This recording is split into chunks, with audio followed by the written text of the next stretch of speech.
گناہوں پر اللہ نے کتنا دردناک عذاب تیار کر رکھا. آج اگر مسلمان توبہ نہ کرے تو پھر کب توبہ کرے گا؟ آج اگر مسلمان مولا کو راضی نہ کرے پھر کب راضی کرے گا؟ اب کون سا جمعۃ الوداع پھر سال تک اس کو ملے گا؟ اب یہ رمضان گزر جائے پھر کون سا رمضان کا مہینہ سال تک مسلمان کو نصیب ہوگا؟ آج ضرورت ہے دوستو، آؤ اپنے بزرگوں کے نقش قدم پہ چلتے ہیں، جن کا صدقہ ہم کھا رہے ہیں، جن کے نام لیوا ہم ہیں، جن کا نام مبارک لے کر ہم شیطان سے لڑتے ہیں، اس عمر کی سنت پہ آج عمل کر لیتے ہیں، اس عمر کے طریقے کو آج اختیار کر لیتے ہیں. یہ تو عمر ابن خطاب تھے. آؤ حسین مولا کی بات کرتے ہیں، آؤ میرے مصطفیٰ کے نواسے کی بات کرتے ہیں.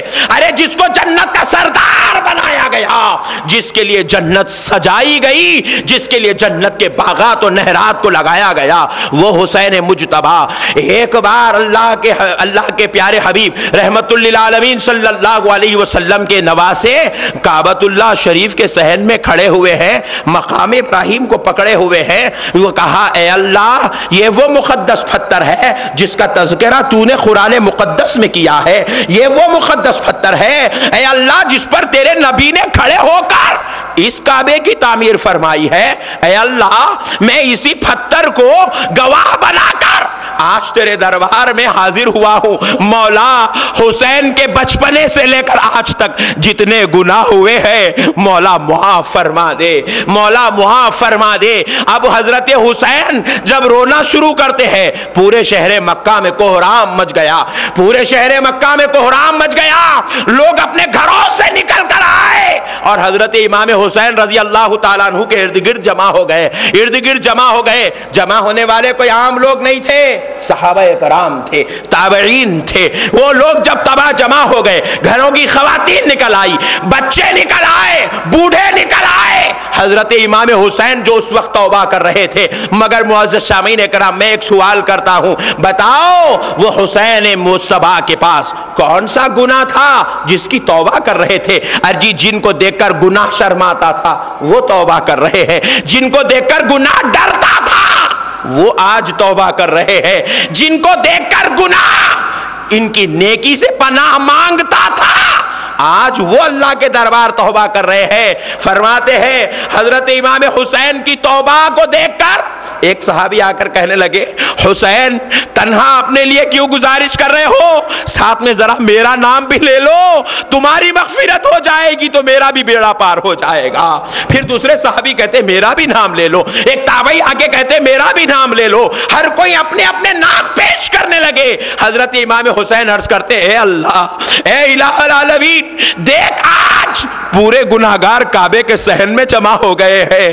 مولا آج ہمیں معاف کر دے کیونکہ تو نے کعبے کے رب تو نے وعدہ کیا ہے جو گناہگار سچے دل سے توبہ کرتا ہے تو اس کی توبہ قبول کرتا ہے. اے اللہ آج تیرے پورے گناہگار کعبے کے صحن میں جمع ہو گئے. حضرت امام حسین ایک ایک صحابی کا نام لیتے گئے، ایک ایک تابعی کا نام لیتے گئے اور رب کی بارگاہ میں گزارشات کرتے چلے گئے. معزز سامعین کرام ہوا کیا، یہ توبہ 5 منٹ میں ختم نہیں ہوئی، 10 منٹ میں ختم نہیں ہوئی. یہ سلسلہ استغفار اتنا لمبا گیا، اتنا لمبا گیا.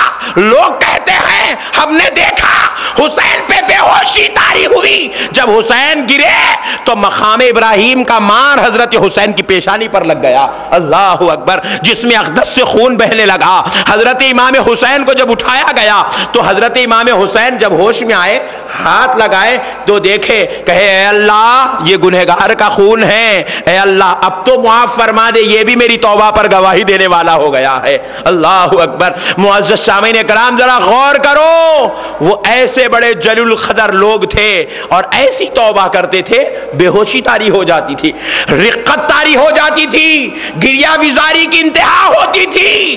اور آج ہم ہیں، ہمارا دل ابھی بھی پگھلنے کو تیار نہیں ہے، خطاؤں کا غلام بن گیا ہے، لغزشوں کا امام بن گیا ہے. آج ہمارا قلب بے دینی کا مرکز بن گیا ہے. اس لیے میرے بھائیوں آج ضرورت ہے آؤ ہم اپنے بزرگوں کے نقش قدم پہ چلیں جن کے ساتھ ہم کو جنت میں رہنا ہے، جن کا صدقہ ہم دنیا میں بھی کھا رہے ہیں اور آخرت میں بھی لوٹنا ہے، ان کے نقش قدم پر چلیں. معزز سامعین کرام قربان جائیں، ہم ذرا غور تو کریں، یہ توبہ اللہ کو کتنی پسند ہے، یہ استغفار اللہ کو کتنی پسند ہے۔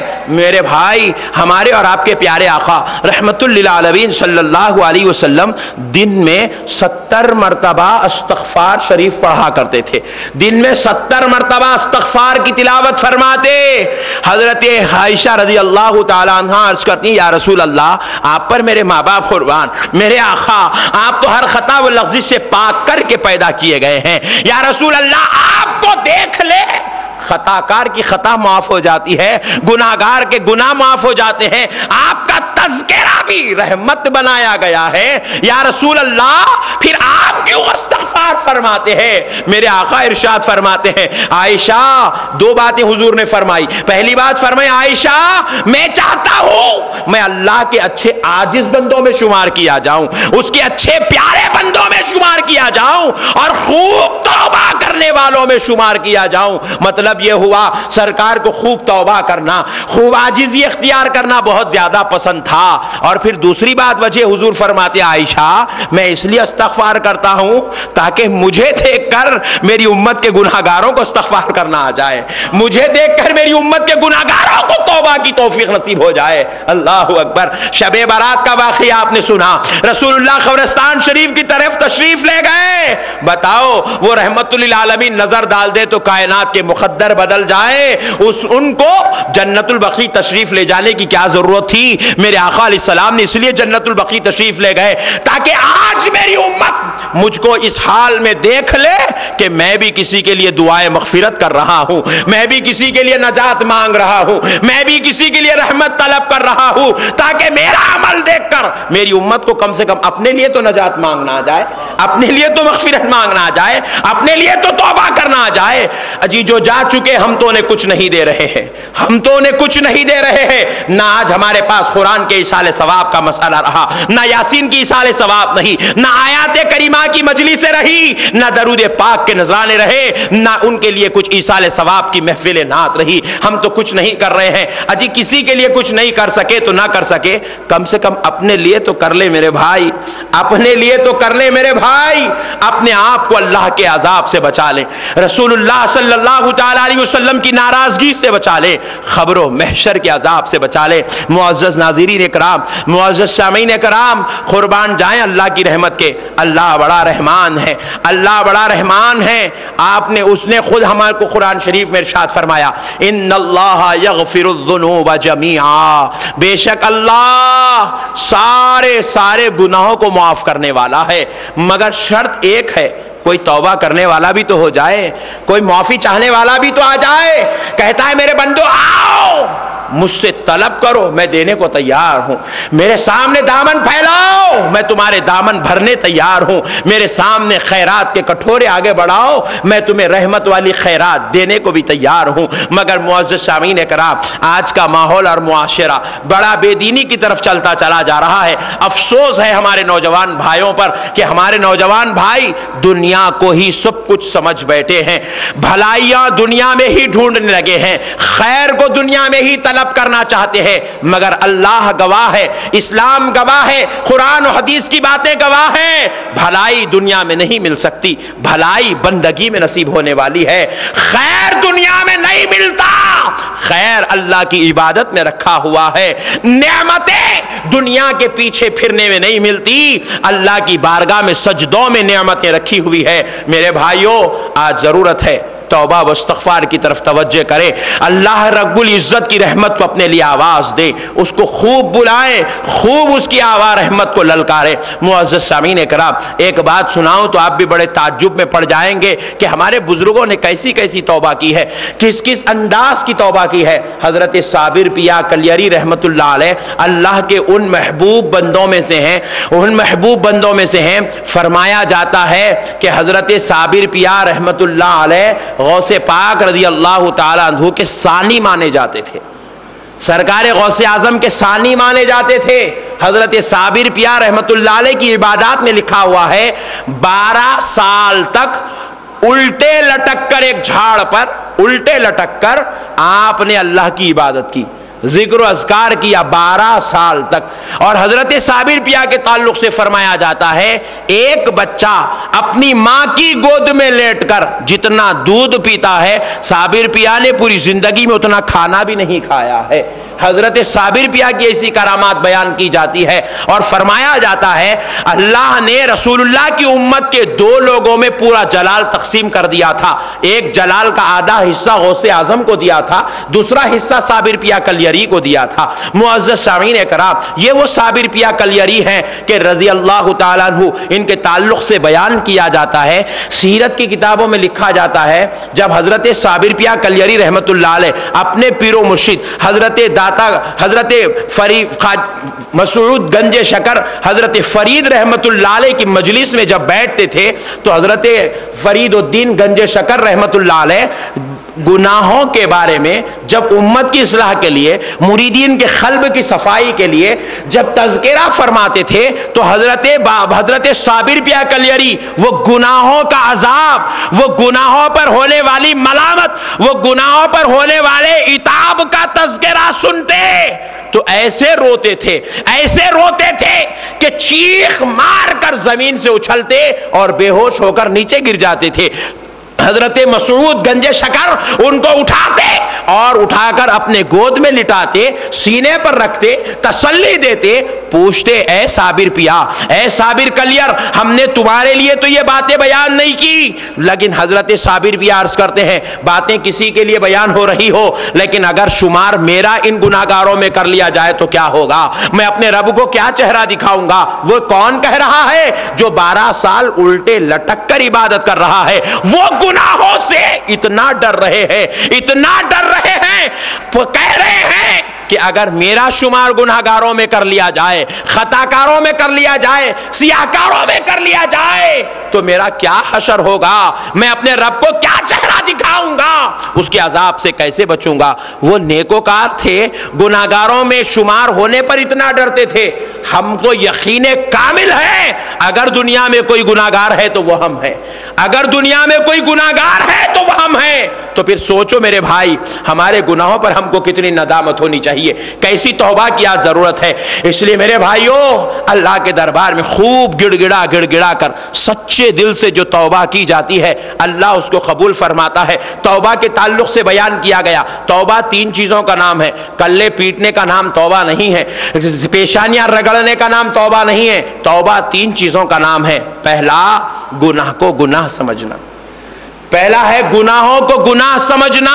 جو ہم نے گناہ کیے وہ ہم اپنے آپ کو سمجھیں کہ ہم گناہگار ہیں, ہم نے یہ گناہ کیا, یہ گناہ کیا, یہ گناہ کیا. پہلے وہ ہمارے اعمال کو ہم گناہ سمجھے جو ہم نے گناہ کیے.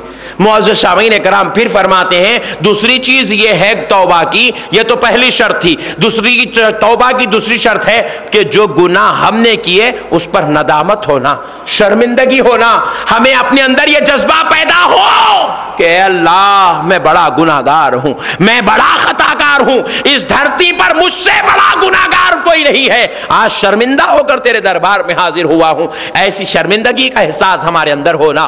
پھر اس کے بعد فرماتے ہیں تیسرا معاملہ یہ ہے, فرمایا جاتا ہے کہ پھر اس گناہ پر ایسی سچے دل سے ارادے کے ساتھ توبہ کرنا کہ آئندہ پھر کبھی ایسا گناہ نہیں کروں گا, پھر کبھی ایسا گناہ نہیں کروں گا.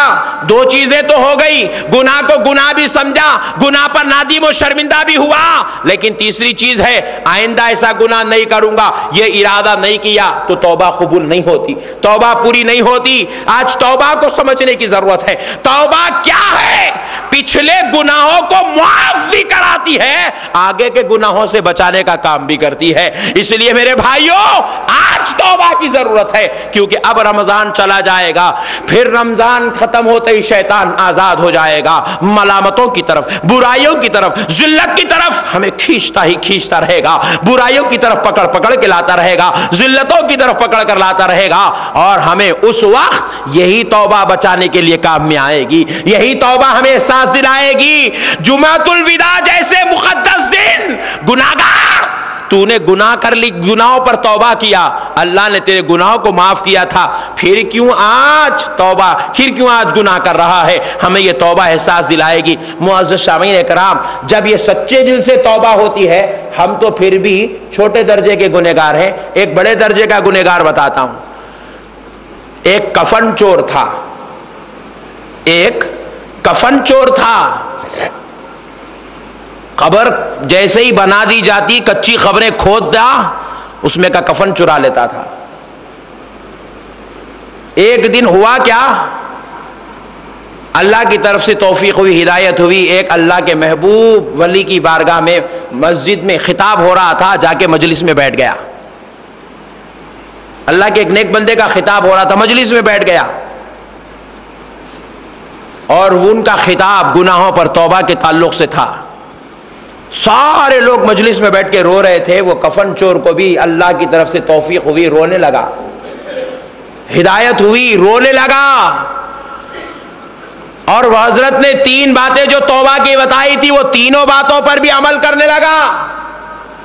پہلی بات تو کیا تھی کہ توبہ، گناہ کو گناہ سمجھا، گناہوں پر نادم و شرمندہ بھی ہوا، اور تیسرا آئندہ کفن نہیں چراؤں گا عہد کر کے مجلس سے اٹھا۔ اللہ اکبر۔ لیکن گھر گیا،